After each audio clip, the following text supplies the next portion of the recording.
Dying with Jesus, by death reckoned mine. Living with Jesus, a new life divine. Looking to Jesus, still glory doth shine. Moment by moment, oh Lord, I am thine.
A pleasant evening to everyone, and welcome to our service tonight. And here is the sequence of the program. A while ago, the ISO rendered a rendition for the meditation, and after which is your welcome, yours truly. Then our service will be opened with a song by ISO. Then the opening prayer will be offered by Pastor Ruben Moralde. Then the special song comes by the ISO also, which we follow the message by Pastor Joel Aganan. Lastly, we have the closing song by the ISO and the closing prayer by our speaker tonight, Pastor Joel Aganan. Our song leader was led by Mom January Aganan. So the program will go on as read and said.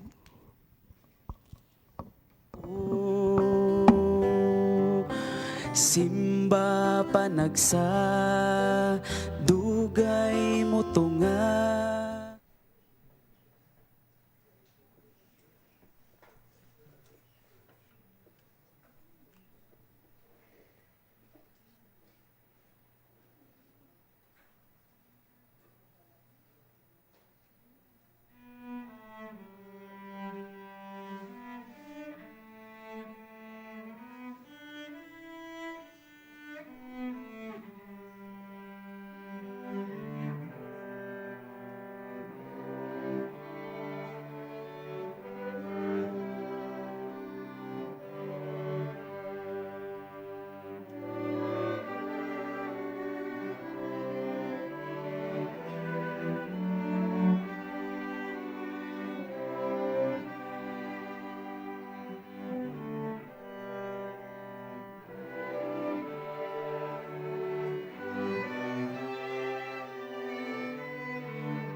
Manindog kita, mga kaigsonan.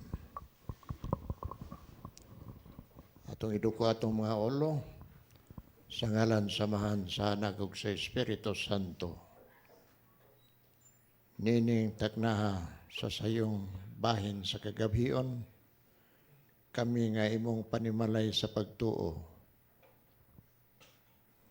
Nag-abag, nakigambit sa kagulanan, nining imong gipapahuway nga anak. sa iyang panimalay, kauban sa mga paryente, uban kanamo among duolon ng imong santos nga presensya, tungod kay wa kami laing kadangpan, kundili ang imong paghupay sa mga naguol, kung wala mabala ka ba nga mga kasing-kasing, tungod kay kami nakaila o nakahibalo nga ang kamatayon dili usa ka tanghaka, dili usa ka tigmo, kundili usa ka kamatuoran nga nasinatian ining planeta nga nahulog ngadto sa sala. Apan tungod sa imong pagkunsad, pag-anhi sa kalibutan, aron paghawan sa dalan sa mga kalibog, pinagi sa imong kamatayon, kami adunay kasiguruhan nga luyos kamatayon, adunay kinabuhing dayon nga imong gisaad alang sa mga matarong. Daghang salamat nining saad sa kaluwasan nga pinagi kang Kristo, gidawat nining imong anak nga imong papahuwayon gikan sa pagkinabuhi, ug ipabilin sa among panghuna-huna ang paghandom nga sa kapulihay moabot ang panahon nga kami maghiusay ingon nga panimalay nga imong paghatagan sa kinabuhing walay katapusan. Daghang salamat nga imong dawaton ang among pagsimba karon, pinagi sa uban sa pagpatalingog sa imong pulong sa paglaom o pasalig, pinagi kang Pastor Aganan. Daghang salamat nining tanan sa imong pagsanong sa imong paghangyo sa ngalan ni Jesus. Amen.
bisan ang atong katigom karon mga kaigsuonan, no?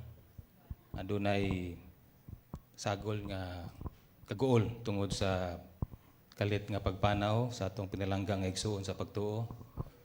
Sir Vic Baguyado Senior, tuguti gihapon ko sa pagpanimbaya sa matag usa isip pagpakita sa atong maayong nga pamatasan ug maayong gabi kanatong tanan. Daghang salamat. Happy midweek to each and everyone. Daghang salamat sa atong mga musicians, atong mga estudyante sa ISO, sa mensahe, sa instrumental rendition nga nagaandam sa atong mga hunahuna o kasing-kasing sa pagdawat sa pulong sa Ginoo karong gabi una to comfort us and to inspire us despite the presence of pain and suffering in this world.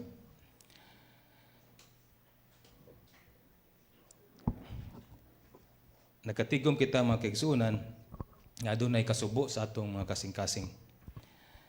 Tinuod ang kamatayon kanunay magabilin siya og hawang sa atong mga kasing-kasing og usa ka klases kahilom nga blisod ipahayag sa mga pulong, Pastor Moralde. Death always leaves a silence that words cannot fully fill.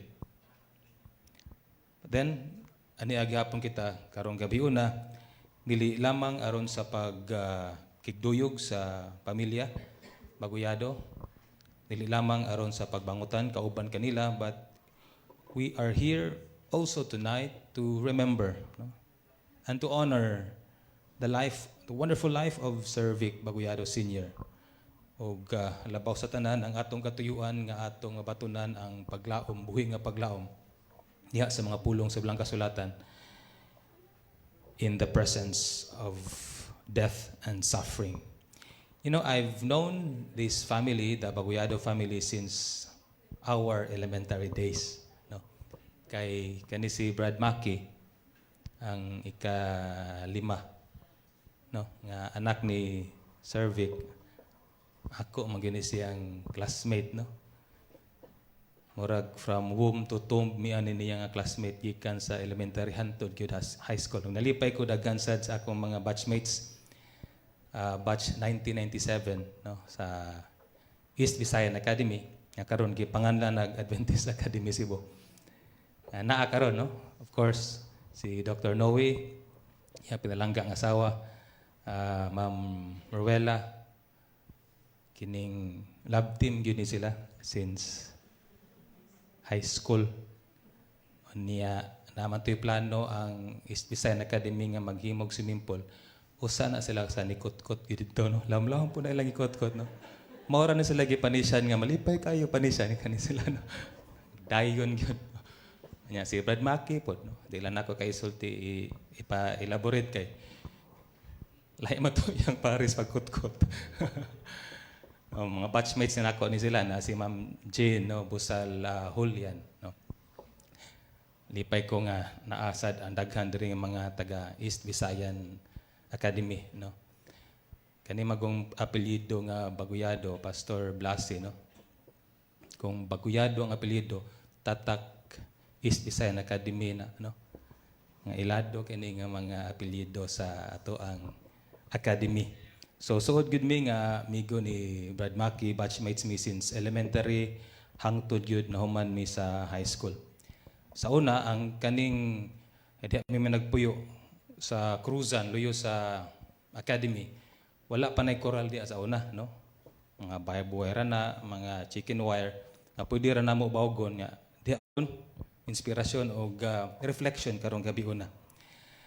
And in connection also to that great love that we have from our Heavenly Father, that great truth that there is a provider greater than any earthly father, and that is Jesus Christ. Now, tuguti ko sa paghatag og pipila ka mga punto for our reflection this evening. First, the heart of a provider reflects God, no? Ang kasing-kasing sa usa ka amahan nga naa ang iyang handom sa pag-provide sa iyang pamilya is a reflection of the love of God. In Psalm 23 verse 1, it says, David says, "The Lord is my shepherd, I shall not want." No? Ang akong Diyos, akong Ginoo, ang akong magbalantay, dili ako makulangan. No? We all know that a shepherd provides just like a father.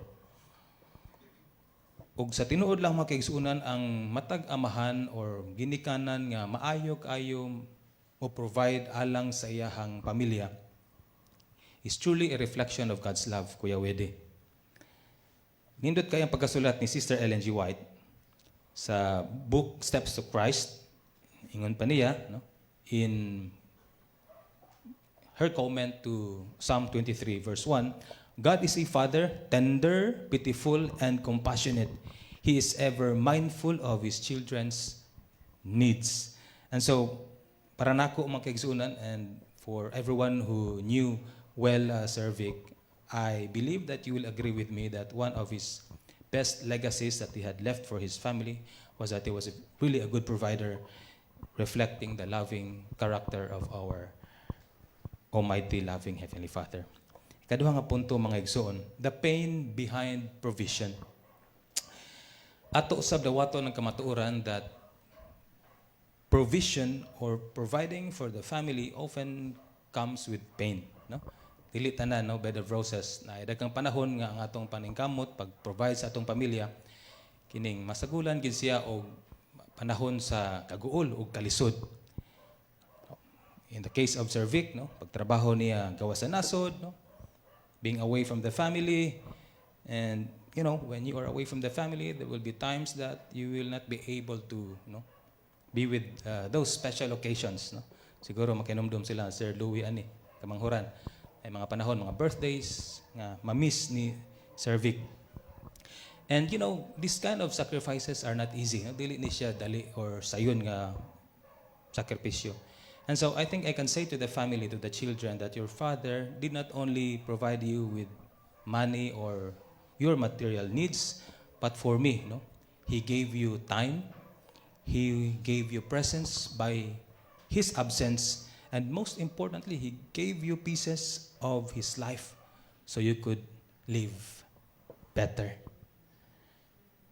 Si Sir Vic, wala lang nag-provide sa iyang mga kabataan, sa iyang pamilya, Ma'am Anita, o kwarta, salapi, or material ng mga butang, kundi he also gave his time. Naghatag siya oras, pusog, o naghatag siya o kabahin sa iyang kinabuhi just for the children and the family to have a better life.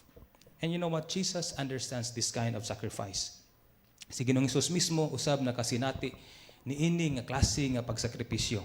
Iyang gibiyaan ang langit, iyang giantos ang kasakit, and even to the point of death. Why? Simply because He wanted us to provide something that we can never earn, and that is salvation. Ang handom ni Ginoong Hesus nga iyang mahatag ang usa ka butang nga di nato maangkon, mao ka na kinabuhi nga walay katapusan. Katulong nga punto, Jesus our great provider.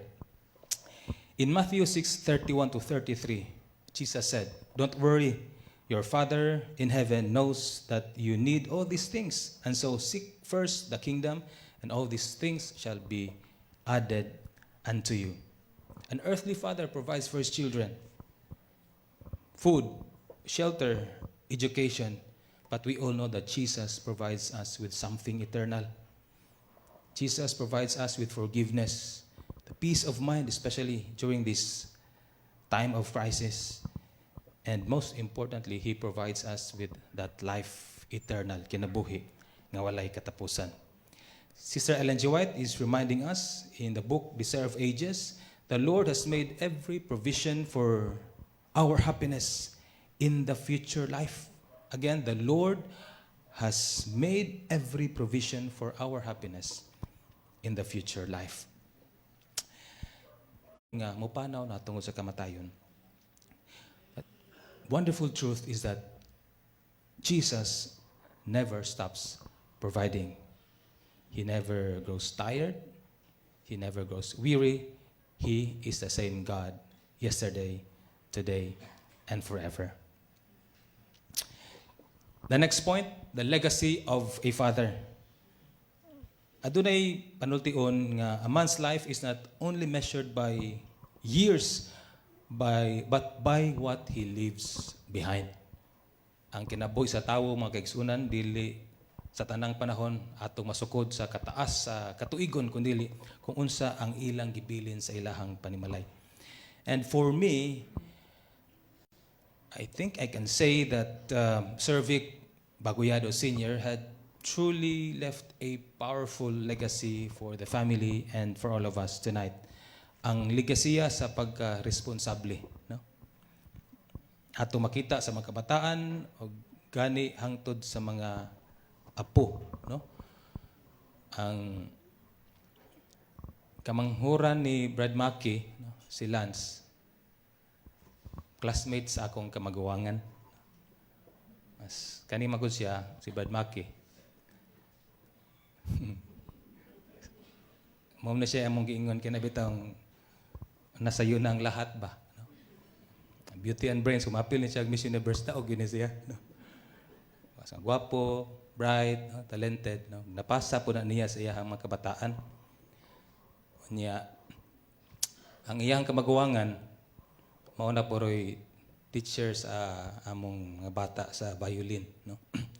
Kami ko ni Brad Mackey, parehami ani niyan istorya bitaw mi katong last week pagtudlo ni Link sa akong mga anak. Siya aton lang ning ipaabot sa atong mga bata ang atong pagka-frustrated musician. No, parehami mi ani ni eskwela mi kining piano pod. Ang piano di magil ganahan na mo. Piano mi para mo una Thomas Julian Pinis, no? Mamuti uso sa una litik, no? Ha? Doc Ortiz, no? Kanya labo-labo, no? Sabot man kani siya walho ni siya basta maigo gali ka sa iya katong kanang gamit na mo sa una kuan man. Kanang tennis ball ba? Maigo kaniya ang walop siyang walab. Siniman na ginang puwala ka no grabe kani siya mo kuan. Ya lisod kini siya ikon kay mutuwad man siya. Medyo kakabahos. Kining champion po ni siya sa kining kuan, shatong, no? Grabe kini siya mo. Trip ko na may shatong ron, no? So may gali nga siya para makuha na to mga bata o kining cellphone, no? Tudloan na to o kining mga music, no? So mo ni siya, no? Atong nakita ang legasiya ni Sir Vic, no? Pagka-responsable, ang iyahang mga sacrifices, no? Iyang pagka may gugmao, napasa na niya sa iyang mga kabataan. O karon atong nakita sa iyahang mga apo. And kini nga kabili, no? Naa na gyud ni siya sa iyang mga kabataan. Sa maayong nga pamatasan, pagatiman sa iyang pamilya, no? Kibalutang nga si Sir Vic for I think 3 years, no? Mga anak nga katuigan kuan siya, no? Naglisod na siya o barog, no? So ato nakita giunsa pagatiman sa iyang mga kabataan si Sir Vic, ilag yung gibalusan ang gugma o sakripisyo sa ilang amahan. Si Nanay Anita, ma'am, no? Ato nakita giunsa pod pagatiman sa iyahang mga kabataan, no? So ato nakita na siya nga legasiya mga kaigsunan from Sir Vic nga napasa gid niya sa iyahang mga kabataan. And even in how his children face life's challenges, ato po na nakita na nila sa ilahang ginikanan. Si Sir Ellen G. White nag-ingon mga igsoon in the book Adventist Home, the influence of a true home is a power for good that will never die. So kuno ang impluwensya sa maayo nga pamilya dili gayud mawala o dili mamatay. Oh, praise the Lord mga kaigsuonan, no? Ma'am Anita, Sir Vic, ilan nang nahimo ang maayong impluwensya sa ilahang mga kabataan hangtod pa sa ilahang mga apo. Labi na gyud ang kaabtik, no, sa buluhaton sa Ginoo. Sir Vic's influence does not end here because it continues through his children and the next generation. Katapusan nga punto mga igsoon, hope beyond the grave.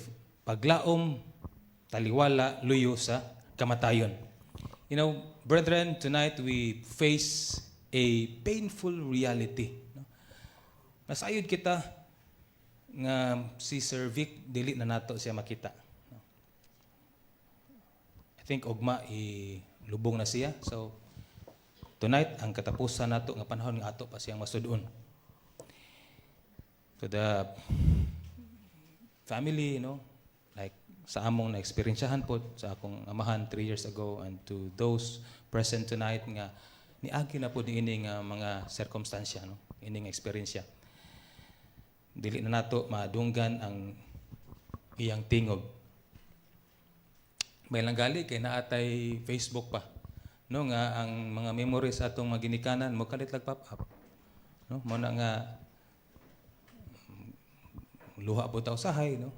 Kadlawon, kahinumdum ta nya naay mga panahon nga like Domingo at gihimo nya naaday mga memories 10 years ago magawas na, and then ma-refresh ang ato ang memory nga murag naara gihapon sila kauban kanato, but then we will be facing a painful and tough reality that we will never be seeing or hearing our loved one who had gone ahead of us. Pero adunay good news mga kaigsuonan. Dili ni mao ang katapusan. Alang sa mga Kristohanon, we do not say goodbye forever. Amen? Dili ni mao ang katapusan. John 14:1-3, ang saad ni Ginoong Hesus nagaingon, "Let not your heart be troubled. I go to prepare a place for you. I will come again and receive you unto myself." Ang comment ni Sister Ellen G. White in the book Reserve Ages, she painted a comforting picture of this Bible passage. Ang paniya, the life giver will call his purchased possession in the first resurrection, and the family chain will be linked again. Amen? Ang provider, ang naghatag sa atong kinabuhi, mutawag pag-usab sa iyang mga katawhan, sa iyang mga anak. O ang tanang pamilya magkahiusa pag-usab. No, ma-imagine na to, niyan ang adlaw mga kaigsuonan, ug mao na akong handom nga diin ako na usab mamit pag-usab ang akong amahan. Wala nay panagbulag mga igsuon. Wala nay kasakit, wala nay panamilit, only reunion, only joy, and only eternal peace in the presence of God. And so to close our short inspirational message for this evening, especially for the family Baguyado, allow me to give a gentle appeal. Tonight, as we remember your father, Sir Vic Baguyado Sr., let us also ask ourselves, who is our provider and where is our hope anchored upon? Kinsa man ang atong saligan sa panahon nga kita naa sa pagsulay og kalisdanan, asa man ta mokuha og kusog og paglaom labi na niining mga sitwasyon sa atong Kristohanon nga pagkinabuhi. Kayang tinuod mga kaigsuonan, diha lamang kang Ginoong Hesus kita makabaton og kusog ug paglaom, especially in these trying times. One day mga igsoon, all of us will be facing this same moment, and the only security that lasts for a lifetime for all of us is found in Jesus.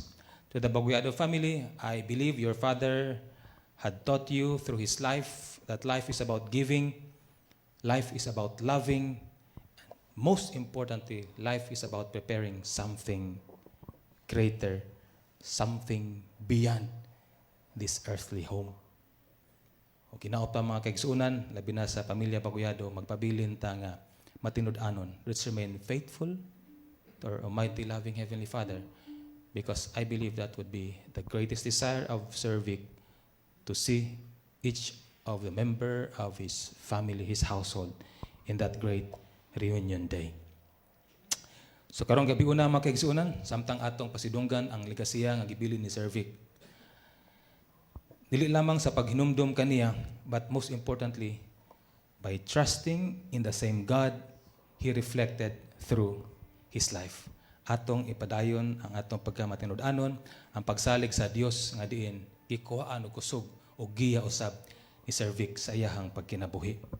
So alang sa pamilya Baguyado, yes, your father was not perfect, but he was faithful in what mattered to him.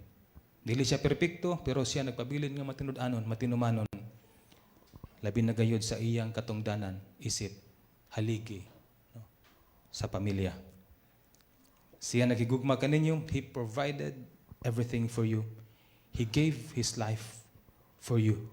And so tonight, we will entrust him into the hands of the perfect provider, Jesus Christ. And to all of us present tonight, mga kaigsuunan, hinaot pa nga atong pagkakuptan ang buhi nga saad ni Ginoong Hesus. Karon hangtod sa iyang pagbalik that he will be our shepherd and we shall not be in want. Amen? Bisan sa kamatayon, mga kaigsuunan, even in the presence of suffering and death, Jesus still provides hope. He provides us comfort. And most importantly, He provides us the promise of eternal life. Adunay buhi nga paglaom. Adunay maayong balita kanatong tanan karon, even in the presence of suffering and death.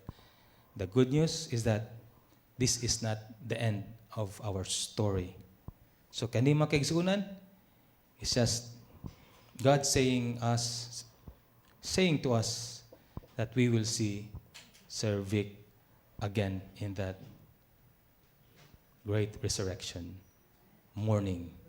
Magkita ra gihapon tapuhon usab sa atong mga pinalangga nga mga ginikanan, membro sa panimalay nga nitaliwan una kanato. Hinaot pa mga kaigsuunan ang mensahe karong gabi una, maghatag kanato og dugang kadasig sa pagkinabuhi nga matinud-anon sama sa kinabuhi ni Sir Vic aron kita makaplagan nga matarong inigbalik ni Ginoong Hesus. Ako ang iyon si Sir John muhatag sa appeal song, and may the message of the word and the message of the song will continue to inspire us to live a life faithful to our God while waiting for His soon return.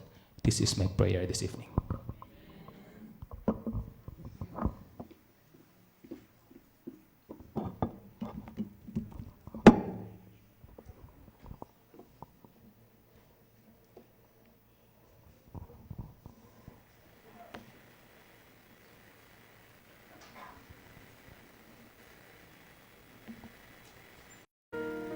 All things work for our good, though sometimes we can't see how they could. Struggles that break our hearts into sometimes blind us to the truth. Our Father knows what's best for us. His ways are not our own. So when your pathway grows deep and you just can't see it, remember you're never alone.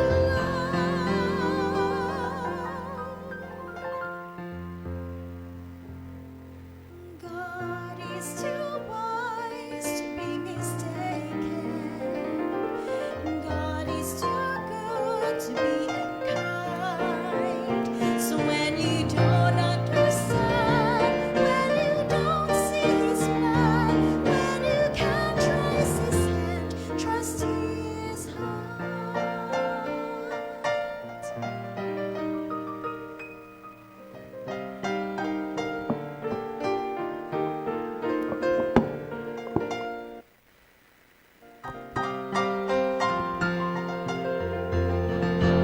His is the master plan. He holds the future in His hands. So don't leave us those who have no hope. All our hope is found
Trust His hand, trust His heart.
Shall we all stand for the closing prayer?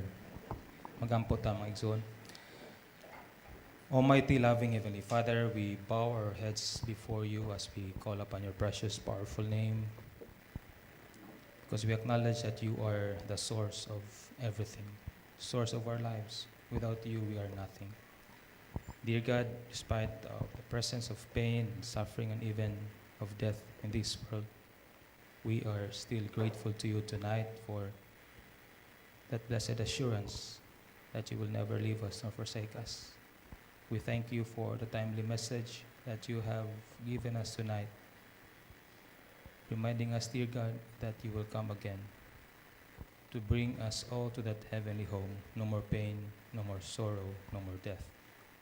Dear God, as we reflect on the legacy that Sir Vic Baguyado Sr. had left his family and to all of us, legacy of being a good provider for the family, not just for their physical needs, but above all for their spiritual needs.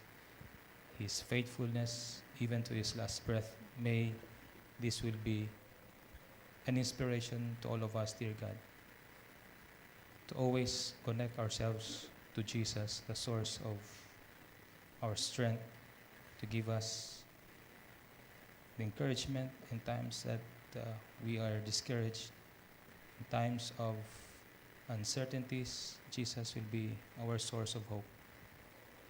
Help us, Heavenly Father, to live a life always faithful to you, so that when you come, we will be part of your people who will be ready to meet you in the clouds of heaven, together with our loved ones who have gone ahead of us. And in this very special moment, dear God, I bring to you in a very special way Ma'am Anita and the children, the Baguyado family. As they grieve, may always remind them, Heavenly Father, this is not the end of our story. You have promised there is always good news in that blessed hope.